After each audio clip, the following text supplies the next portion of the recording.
Televiewers of My Media Prime Television, and you're welcome to this other edition of The Brief live on My Media Prime TV, a program where we get to dig several layers beneath the striking headlines as relayed by the papers in the country. On today's edition of the program, the newspapers are focusing on the man who reportedly beat to death his daughter in Fumbot subdivision, Nun division of the West region of Cameroon. We shall equally focus on the visit of Ferdinand Ngongo at the sports complex, Olembe Sports Complex in Yaoundé, as instructed by President Paul Biya. Ferdinand Ngongo led a delegation yesterday to the Olembe Sports Complex to see how far and what is left undone for the said complex. And Gwladys Bomotonguina is here as usual. Let's find out what the French newspapers have for us this morning. Bonjour Gwladys. Bonjour Lasha, bonjour à vous et merci de rester fidèle à Débrief, votre émission bilingue de revue de presse sur My Media Prime Télévision. Alors ce matin, nous débutons avec le journal Le Messager qui nous parle de la FECAFOOT, dans les taux du pouvoir, parlant de la victime expiatoire d'une campagne d'étouffice. Les détails sont donc en page 12 de ce journal. En page 3, le journal parle de la violation des droits de l'homme. Plus de 1700 cas enregistrés en 2021 au Cameroun. En page 5, 6 et 7, le journal parle de la fête de la jeunesse au Cameroun le 11 février prochain entre déviance, contre-valeur et désespoir, parlant ainsi de la dépravation des mœurs de la jeunesse camerounaise.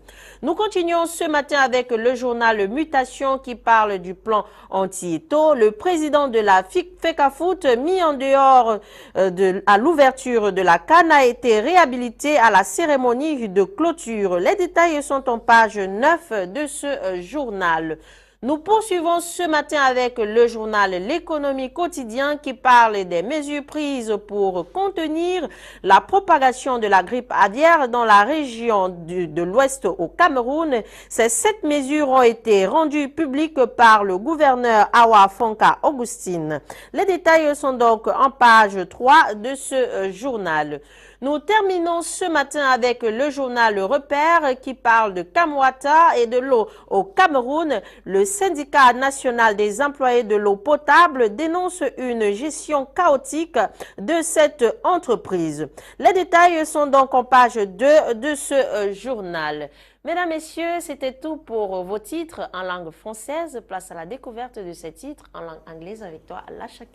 Thank you, Bomotonguina. Gwladys, let us kickstart this morning with municipal updates newspaper. Municipal updates newspaper this morning is interested in the efforts of President Paul Biya in seeing that the Olembe Sports Complex is completed. Yesterday, a delegation of officials from the presidency as well as other football stakeholders were at the said sports complex in Yaoundé yesterday on high instruction of President Paul Biya. Yesterday, a visiting delegation led by the Minister of State, Secretary General of the Presidency, Ferdinand Ngongo, was at the Olembe Sports Complex in Yaoundé. President Paul Biya wants to see the stadium complete, or is bent on the completion of the Olembe Sports Complex, as being told by the municipal updates daily newspaper.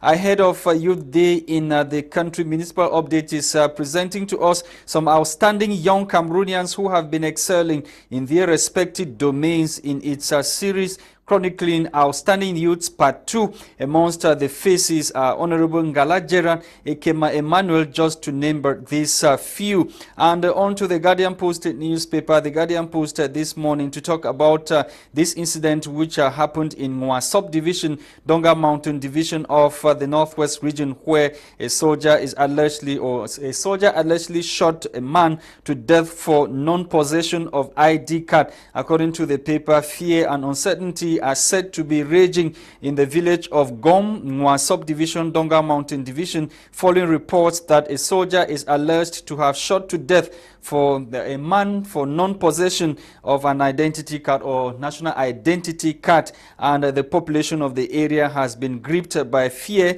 following the shooting to death of the man said to have been a cattle herder by name Seydou Hamidou. Seydou, aged 30 and father of 2 children, was reportedly shot dead by a soldier after he supposedly failed to present his ID card when the soldier asked him to present the national ID card. The incident is said to have occurred beside the Gom market on Tuesday, February 8, 2022. The paper also quotes a source in Gom village as narrating that the man was asked by the soldier to present his ID card, but he said he did not have one on him. And in Fumbot subdivision of the Noon division in the west region of the country, Anglophone Crisis IDP had been beaten to death over missing 10,000 francs note.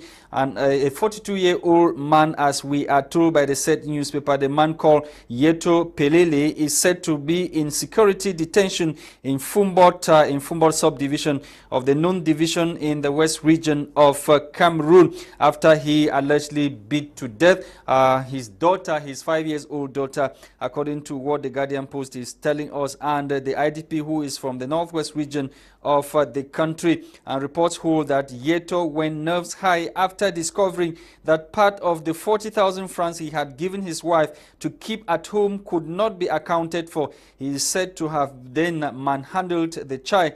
Reports also have it that the child slumped at Yeto, reportedly thrashed and yelled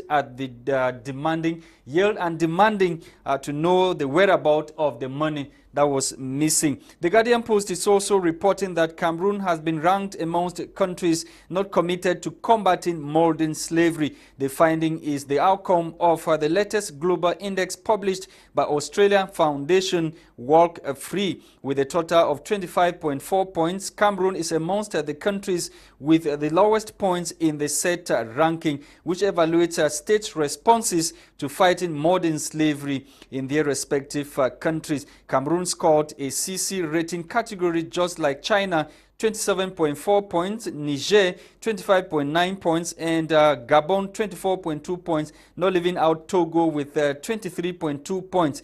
In Cameroon, as with other countries with CC rating, the government has a limited response to modern slavery with largely basic victims support services, a limited criminal justice framework, limited coordination or collaboration mechanism, and a few protection of those vulnerable to modern slavery. On to Eco Sante newspaper, Eco Sante this morning to talk about the just ended AFCON 2021, where the Minister of Public Health, Dr. Manawuda Malachi, has congratulated the successful organization of the tournament in the country. Public Health Boss, according to the paper, has extended his compliments to the health workers and the individuals who volunteered themselves to serve the population in various cities hosting the just ended 33rd edition of the African Cup of Nations Total Energies 2021 that took place in Cameroon between January 9 and February 6, 2022. The information, according to the paper, is contained in a letter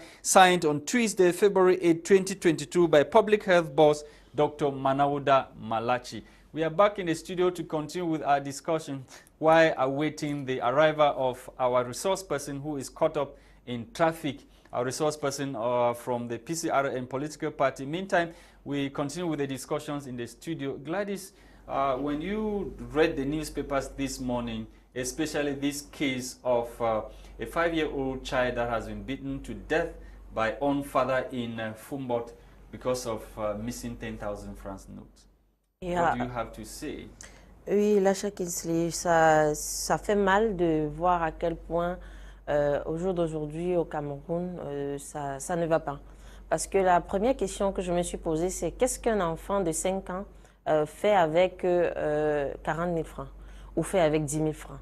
Un enfant de 5 ans. Qu'est-ce que tu vas faire avec? Don't you think responsibilities should also be shared? Because probably this child might not have had something to eat in the house. Or probably the parents were negligent. Yeah. They were not responsible enough to take care of the needs of this child. And so the child did not have any option than to... Je pense qu'un enfant de 5 ans, Lasha Kinsley, je ne pense pas que cet enfant a pris cet argent parce qu'elle en avait trop besoin. Elle a pris cet argent parce que les enfants à cet âge-là sont curieux et parfois ils touchent à tout. Donc maintenant, c'est la réaction du père qui pose beaucoup de questions. Okay. Comment est-ce que le papa peut arriver à bastonner l'enfant de 5 ans? Parce qu'on a vu des enfants de 5 ans, 6 ans qui déchirent de l'argent. Mais on ne va pas taper l'enfant jusqu'à ce que l'enfant meure. Okay. Alors on se pose la question, est-ce que le père n'a pas un problème?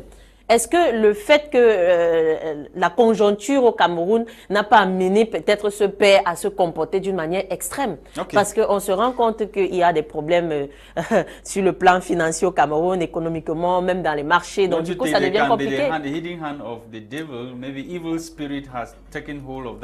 Déjà, la colère, elle n'est pas bonne. La colère, elle n'est pas bonne. C'est pour ça qu'on demande à beaucoup de gens, parfois, quand tu es trop en colère, ne prends pas une décision, ne réagis pas parce que tu peux faire grave. Maître Alex, we are told by the producer that Maître Alex has just joined us from London.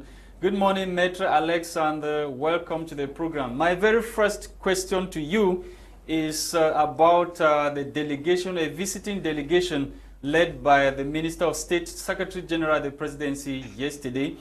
Ferdinand Gongo was at the Olembe Sports Complex on instruction of President Paul Biya. What do you have to say to that visit, Maître Alex, when we all know what is happening, the embezzlement scandals that rocked some of the sporting infrastructure that were supposed to be constructed before the hosting of this, the just ended tournament? Yeah, you know, good morning and thank you for having me here this morning. Yeah, when we talk about patriotism, and it seems as if patriotism in Cameroon is synonymous to corruption and embezzlement. And I'm also concerned every time they talk about instruction from President Paul Biya for somebody to do something. If you put people in position in office, you expect them to have a job description. If you hire a lawyer, a medical doctor, you don't keep on telling them, giving them instruction. Mr. Biya is an executive. He's not an expert in every field to be giving people instruction. However, to me, these people are selling after the market. There's somebody called Tofis, who is the president of FICAFO.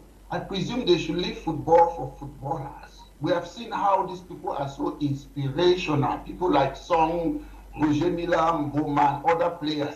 Leave football for footballers. When I see this civil servant politician, every time they want to involve in any place, it's as if Cameroon is a communist state. The state is everywhere. In the university, it's not autonomous. And everywhere in your house, we cannot keep on living in a nanny state. If it is football, leave it for footballers. If it is politics or other executive thing, leave it to specialists. Our problem is too much centralization. It would want to be seen in every field in Cameroon. It is very dangerous. Was that visit really necessary? Was that visit really necessary? Don't you think that probably the closest advisors to President Paul Biya, probably they want to make sure that they do everything to hide what happened when it comes to embezzling of money, as we all know what happened at the Olembe Sports Complex, where money had to be disbursed by the same president, over 55 billion, for the completion of works.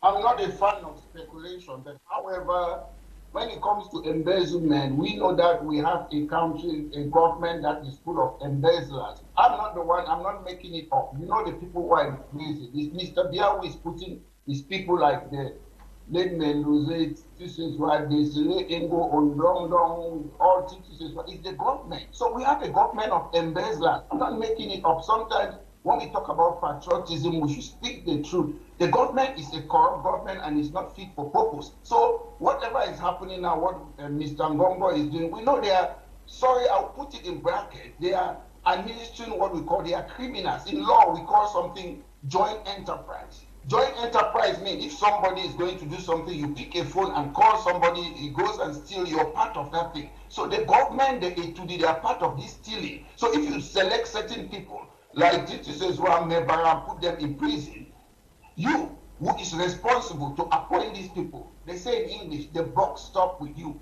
It's Mr. Biya who should take the judgment for failing to put those people, putting people who are criminals. He should be the one to be in prison, Mr. Biya. Metro, are you telling me that the entire country or the entire government should be at Kondengi? Is that what you want Mr. Biya to do? the truth is there is this selectivity. I'm not saying the entire. If we have evidence, like Mr. Biya put a lot of people in prison. One, if it's in the country, in the Western or a democratic country, the first point is the person appointing these people, the person got the capability, the leadership, have got the sense of judgment to be a president or a prime minister or a leader. So you cannot be putting people that you're the one appointing them behind the bars while you are in Tuji. To be honest, Mr. Biya should be in prison. That's where Mr. Biya belongs. Maître, tomorrow is National Youth Day in Cameroon, and a finding published by an Australian foundation revealed that Cameroon is amongst countries that neglect fighting against modern slavery. And you happen to be abroad, and many young Cameroonians have had to suffer or have been sold into modern slavery. When you read through the report rating Cameroon, what came across your mind? What was your reaction? I've not gone through the report, but however, I can give a check. We know in Cameroon, when we talk about the government is just there to fight to stay in power. They don't have any other thing. They don't care. They don't think about the country. Maître, Niger, China, and Gabon, they are equally amongst countries that neglect the fight against modern slavery. So it's not just a case of Cameroon. China, with everything that China has, China is still rated very low when it comes to fighting modern slavery.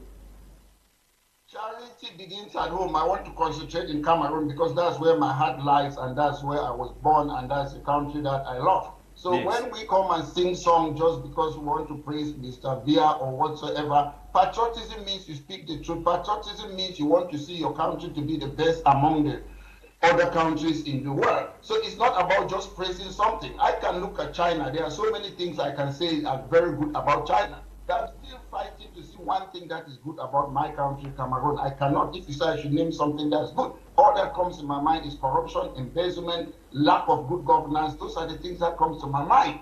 And I'm patriotic. I love the country. That's why I sit here every time. I criticize it not because I hate it. I criticize it because some people have been in power since 1966 for one party system, and they're not doing anything. All we see is people spending money, Cameroon ambassador to Gabon stealing money. Everywhere is embezzlement. So it is an epidemic, and this is something, it is cancerous. The earlier these people start looking after their people, the better. Ok, Maître, Gwladys is also here. Effectivement, Maître, à vous écouter, on a l'impression que c'est carrément cancérogène au Cameroun. Comment on va résoudre ce problème au finish? Parce que on en parle, mais il n'y a pas véritablement une solution pratique pour résoudre ce problème. The problem is very easy. As I said, Mr. Biya's party and government have been in power since 1966. They were young, they came from France, they have ideologies, nice ideologies. Those ideologies that are obsolete. We don't need those ideologies anymore. They should give chance to other people, people who are new, have fresh ideas, and to work with them. I'll give you an example. If you look at the national team, the Indomitable Lions, most of those players, they are playing abroad in foreign countries, they are trained there. We brought them to come and play in the national team. That was good. They did well. There was no, sadly enough, there was no local players in Cameroon who are playing like in those days, Tonnerre, Kalala Club, PWD Bamenda, and other local teams. So if you can take footballers who are playing abroad, who are well trained, to come and play there, it is time you start look for engineers, doctors, lawyers, Cameroonians who are abroad. They should come to and join the people back home, whether it's in university, everywhere, and bring changes. Because now, but the old people apparently are not giving them ways. How do you expect these people to come back home? My problem, I don't buy that talk about old people giving people's way. When you go to CPDM, you have youth wing. The people who are supporting this party, I'm not calling them, you call a list of people, they call them youth, when they are grandfathers. Youth is at the age of 14. Then United Nations puts youth up to the age of 24 for a certain purpose. You cannot be calling grandfathers that they are youth. These people, are they ready to say, I want to be the next president of Cameroon? No. They bring names of unknown, like, how do you call him, Frank Biya. They don't even know Frank Biya. Frank Biya have never spoken that I want to be president. They don't know his character. In quotes, there was a problem about a drug case in an aeroplane in America. He was involved with Mendoza's child. So sometimes you don't look at people's CV, you want them to be president, oh, they are youth. We should look at people's character. You need people with sterling character. But are the youths not to, I mean, to be blamed for what is happening because they support the old people and they are not courageous enough to do like Eto is doing? To me, I blame them. I blame those people more because I'll tell you, President Aijo was prime minister at the age of 33. Mr. Bia was in top position.